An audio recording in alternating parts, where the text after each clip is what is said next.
Hello, everyone, and welcome back to the PlainTalk English podcast. I'm your host, Daniel. It's wonderful to have you with us. Hi, everyone. I'm Anna. We are very happy to have you with us today. This is a special time of year, and we're excited to talk about it. In today's episode, we will help you speak about Ramadan confidently in English. We know that talking about cultural and religious events in a new language can be challenging. Yes, but don't worry. You will learn simple sentences, easy vocabulary, and a slow conversation practice. Our goal is to make you feel comfortable and confident. So relax, listen carefully, and repeat after us. We will guide you step by step. Let's begin this journey together. Ramadan is a special month for Muslims all around the world. It is the 9th month of the Islamic calendar. It is a month of fasting, prayer, and self-reflection. It is a time to become closer to God and to be a better person. During Ramadan, Muslims fast from dawn to sunset. This is called Sawm in Arabic. They do not eat or drink anything during the day. This includes water. Fasting teaches patience and gratitude. When we feel hungry, we remember those who have less food. It also helps people feel closer to God. The focus is on spiritual things, not just on the body. Ramadan is also the month when the Holy Quran was first revealed to Prophet Muhammad, peace be upon him. That's right. So many Muslims spend more time reading the Quran during this month. It is a time for guidance and learning. Another important part of Ramadan is charity, which is called zakat and sadaqah in Arabic. Muslims are encouraged to be generous and help those in need. This can be through giving money, food, or time. It builds a sense of community. Everyone helps each other. Yes, community is very important. People feel connected to each other during this holy month. There is also a special night in Ramadan called Laylat al-Qadr, or the Night of Power. It is believed that this night is better than 1,000 months. Many Muslims stay up late to pray and ask for forgiveness on this night. It usually falls in the last 10 days of Ramadan. It is a very blessed time. So, Ramadan is a month of many spiritual activities. It is a reboot for the soul. Let's talk about the daily routine. In Ramadan, the day starts very early. I wake up early for Suhoor. Suhoor is the meal before sunrise. It is important to eat a healthy meal to have energy for the day. Yes, I usually eat things like oats, eggs, and fruits, and I drink plenty of water. That sounds healthy. After Suhoor, what do you do? After Suhoor, I pray Fajr, which is the dawn prayer. Then I might read some Quran or rest for a while before starting my day. During the day, life continues as normal. I go to work or school, but the feeling is different. That's true. Even with no food or water, there is a sense of peace. You try to be more patient and kind in your interactions. People avoid arguments or negative talk. The focus is on being good. In the evening, I prepare for Iftar. The whole family gets excited for this time. Iftar is the meal when we break our fast at sunset. The time of Iftar is announced by the call to prayer, the adhan. I usually break my fast with dates and water. This is a tradition of the Prophet Muhammad, peace be upon him. Dates are a great source of energy. After that, people eat a proper meal. What kind of foods are common for Iftar in your family? We have a variety of things. We often have samosas, fruit chaat, and a main course like biryani or curry with bread. That sounds delicious. Sharing food with family and friends is a beautiful part of Iftar. After Iftar, I pray Maghrib, the sunset prayer. There is a feeling of thankfulness. After the Maghrib prayer, there's a short break. Some people have tea or dessert. At night, many people go to the mosques to pray Taraweeh. These are special extra prayers in Ramadan. Taraweeh prayers can be long, but they are very rewarding. The community prays together in long lines, standing shoulder to shoulder. It creates a powerful sense of unity. You feel connected to everyone around you. Ramadan nights feel peaceful and special. The mosques are full and the atmosphere is spiritual. The day ends with a feeling of accomplishment and peace. Anna, how do you feel during Ramadan? I feel peaceful and thankful. It's a time to slow down and reflect. What about you, Daniel? I feel happy because I spend more time with my family. Our busy lives often don't allow that. I agree. What is your favorite part of Ramadan? My favorite part is Iftar time. We all sit together, wait for the call to prayer, and then share food. It's a moment of pure joy. That sounds wonderful. Do you help in preparing the iftar meal? Yes, I do. Sometimes I help my mother in the kitchen. We make different things every day. It's a fun activity. That's great. What about charity? How do you practice it during Ramadan? My family and I donate to a local charity that provides food for people in need. We also prepare iftar boxes for our neighbors. That's very kind. It truly shows the spirit of Ramadan.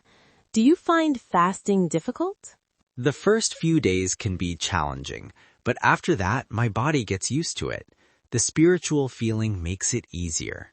I understand. What about Laylat al-Qadr? Do you do anything special during the last 10 nights? Yes, I try to pray more and read the Quran. I spend less time on my phone and more time in reflection. It's a time for deep connection with God. It sounds like a very meaningful experience. Thank you for sharing, Daniel. Now let's practice speaking.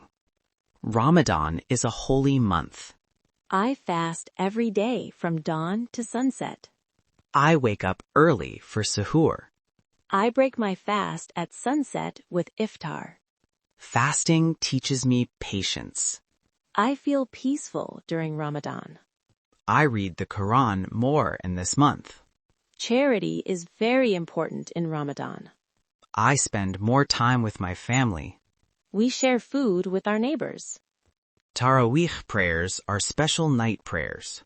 Laylat al-Qadr is the night of power. I feel closer to God in Ramadan. Very good. Keep practicing these sentences. The more you say them, the more natural they will feel. Anna, Ramadan is celebrated by Muslims all over the world, but traditions can be different, right? Absolutely. The core acts of fasting and prayer are the same, but the culture around them is beautifully diverse. For example, the food for iftar varies a lot. That's interesting. What are some examples? In many Middle Eastern countries, you'll find dishes like fattoush salad and katayef, which are sweet dumplings. In South Asia, foods like pakoras and dahi dareh are very popular. I see. And in North Africa, soups like harira are a staple for iftar. It shows how food connects with culture. Exactly. And it's not just about food. In some countries, like Egypt, you see beautiful lanterns called fanous everywhere during Ramadan. They light up the streets at night. That sounds lovely. It must create a very festive atmosphere. What about other traditions? In Indonesia, the world's most populous Muslim country, people have a tradition of cleaning their homes to welcome Ramadan, called padusan. A clean start for a holy month. That makes sense. And in Turkey, drummers walk the streets early in the morning to wake people up for suhoor. It's an old tradition that continues in many places. That's amazing. It shows how communities come together to help each other observe the fast. These different traditions make the experience of Ramadan very rich.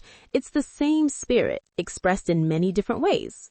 When Ramadan starts, it's common to greet fellow Muslims. There are special phrases for this. Yes, it's a nice way to share the happiness of the month. The most common greeting is Ramadan Mubarak. What does Ramadan Mubarak mean? It means blessed Ramadan. You are wishing the other person a blessed and happy month. And how do you reply to that? You can say Khair Mubarak, which means goodness and blessings to you too. Or you can simply say Ramadan Mubarak back to them. That's simple and easy to remember. Is there another common greeting? Yes, another popular one is Ramadan Kareem. And what is the meaning of Ramadan Kareem? It means generous Ramadan. It is a wish that Ramadan will be generous to the other person. So you are wishing them a month full of blessings and generosity from God. How do you respond to Ramadan Kareem? A good response is Allahu Akram, which means God is much more generous. So let's practice. If I say Ramadan Mubarak, you say? Khair Mubarak. Perfect. And if I say Ramadan Kareem, you say? Allahu Akram. It's a beautiful exchange of good wishes. After 29 or 30 days of fasting, Ramadan comes to an end. What happens then? The end of Ramadan is marked by a big celebration called Eid al-Fitr. It means the festival of breaking the fast. It sounds like a happy day. How is it celebrated? It starts in the morning with a special prayer called the Eid prayer. People gather in large open spaces or mosques to pray together. So it's another community event.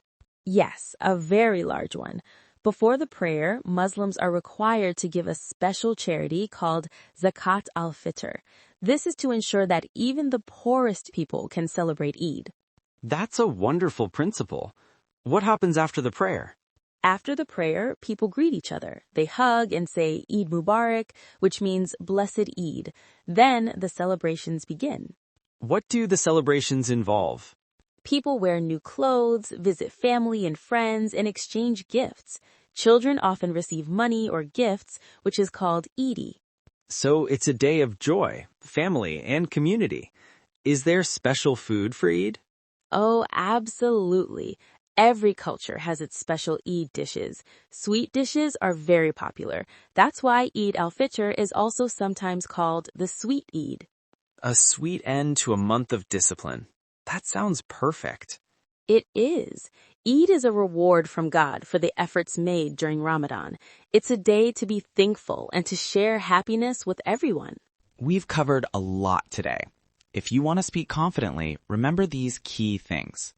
First, speak slowly. There's no need to rush. When you speak slowly, your mind has time to find the right words. Second, use simple sentences. You don't need complex grammar to communicate well. The sentences we practiced today are perfect examples. Third, practice every day. Even 5 minutes of practice is better than nothing. Consistency is the key to progress. Don't worry about mistakes. Mistakes are your friends. They help you improve. Every time you make a mistake, you learn something new. Find a friend to practice with. If you have a friend who is also learning English, you can practice these conversations together. You can also try recording yourself. Use your phone to record your voice as you practice the sentences, then listen to it. It helps you notice your pronunciation. And finally, be patient with yourself. Learning a language takes time. Celebrate your small victories and enjoy the process. We hope this detailed episode helps you speak about Ramadan and Eid with confidence and ease. Practice these sentences every day. Use the new vocabulary. You will see a big improvement in your confidence. If you enjoyed this episode, don't forget to like and subscribe to PlainTalk English. Your support helps us create more content for you. We wish you a blessed time ahead. See you in the next episode. Goodbye and Ramadan Mubarak.